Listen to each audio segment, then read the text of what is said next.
Storm unicorns. The storm unicorn is a type of unicorn that is very rare. Physical appearance. A storm unicorn has the body of a horse and a long horn. Full stop. The horn usually has a spiral shape and sticks out from the middle of the head. Full stop. Most are a beautiful ebony colour with flashes of gold and silver that look like lightning. Full stop. As a storm unicorn moves, it sends out showers of tiny electric splinters. Full stop. Habitats. Like the common unicorn, the storm unicorn lives in forests. Full stop. They are very shy and therefore not often seen. Full stop. During the daytime, they sleep under bushes or curled up amongst ferns. Full stop. At night, the storm unicorn emerges and, if you're lucky, can be seen in the moonlit pools. Full stop. Diet. Storm unicorns have a fairly limited diet. Full stop. In the main, they live on leaves, grass, and other forms of vegetation. Full stop.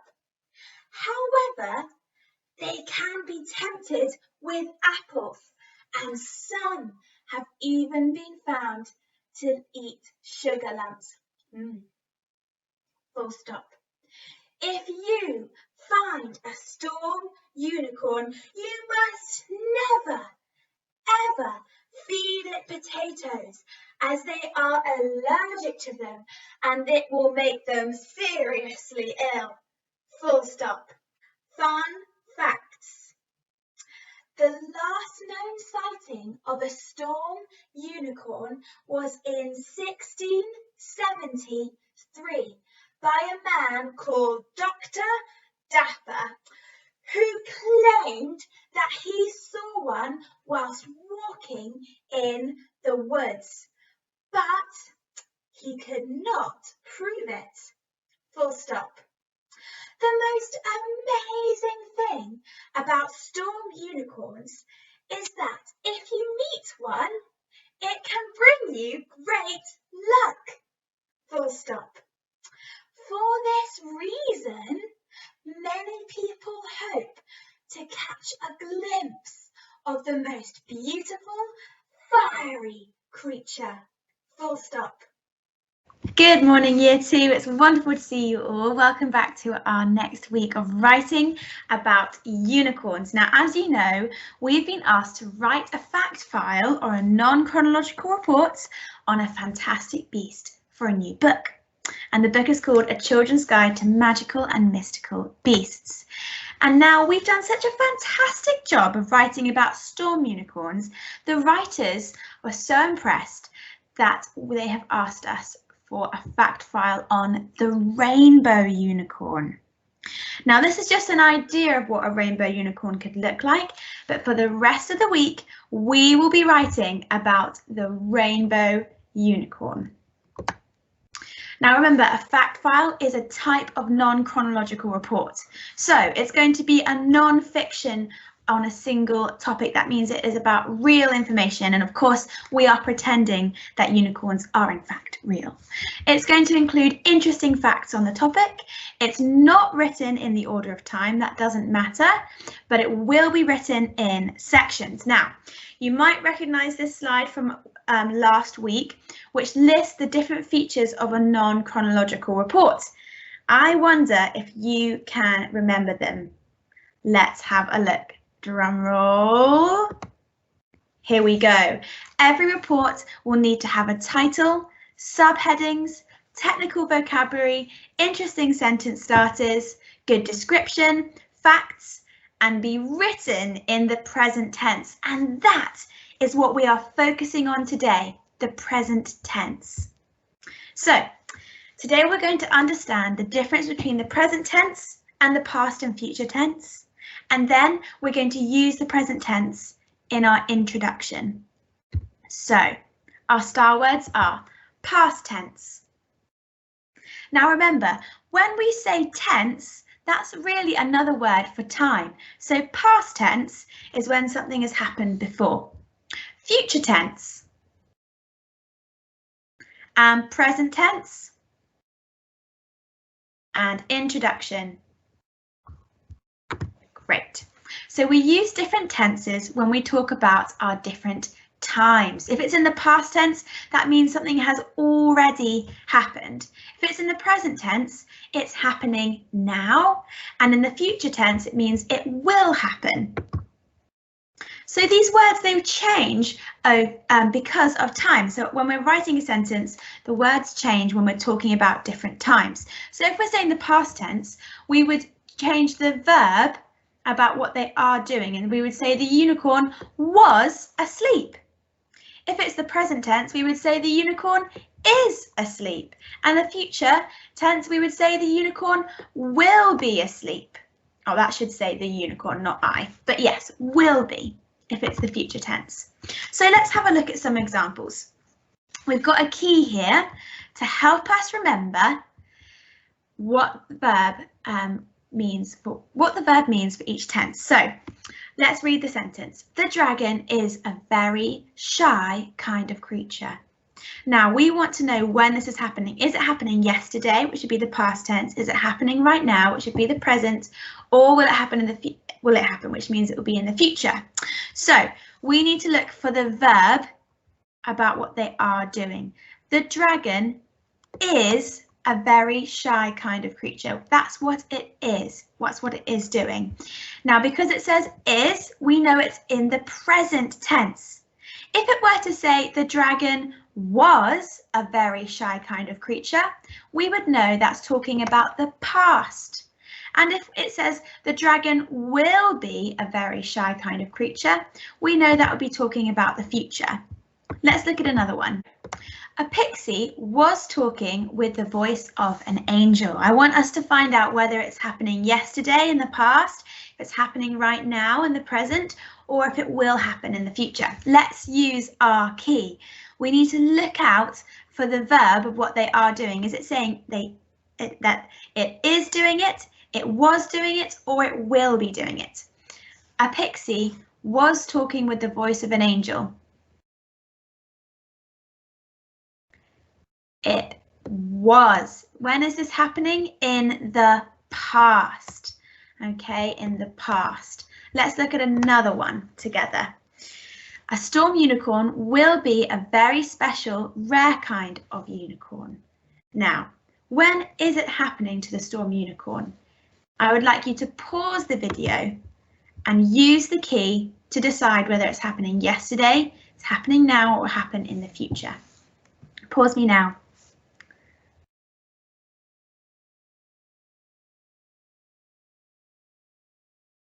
Okay, I hope when we've read the sentence we can see a storm unicorn will be a very special, rare kind of unicorn. That means if it will be, it's happening in the future. So it's in what tense? Tell me in 3, 2, 1. The future tense, absolutely. Okay, let's look at another one. A rainbow unicorn was rare because it was only seen at sunset. Again, I want you to pause the video, use the key to decide if it's happening yesterday, it's happening now, or in the future, and then what tense it's happening in. Pause me now.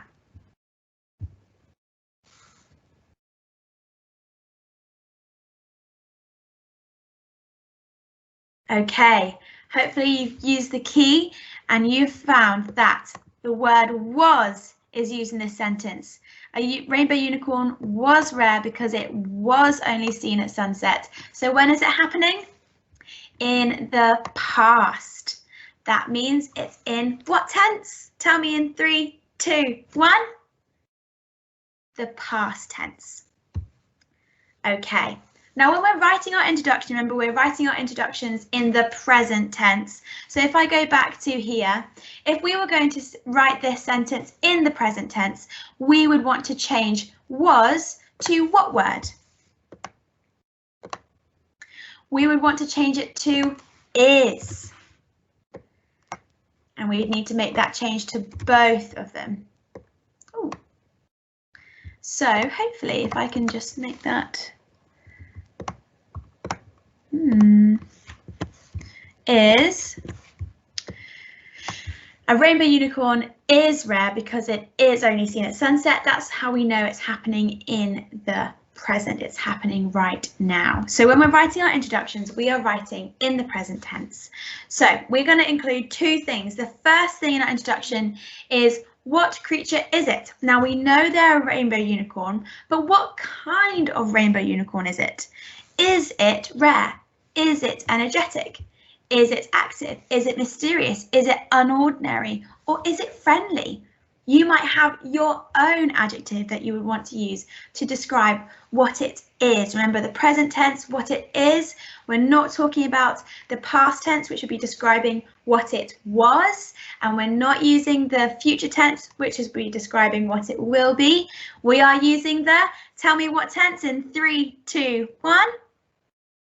The present tense. Okay, so that's going to be our first step. What creature is it? The second thing we're going to include in our introduction is a special fact. What makes it special? Remember, again, we're going to be writing this about what it makes it special now. Is it that it only eats fruit? It only comes out at night, it only appears under a rainbow, which might make sense considering it's a rainbow unicorn.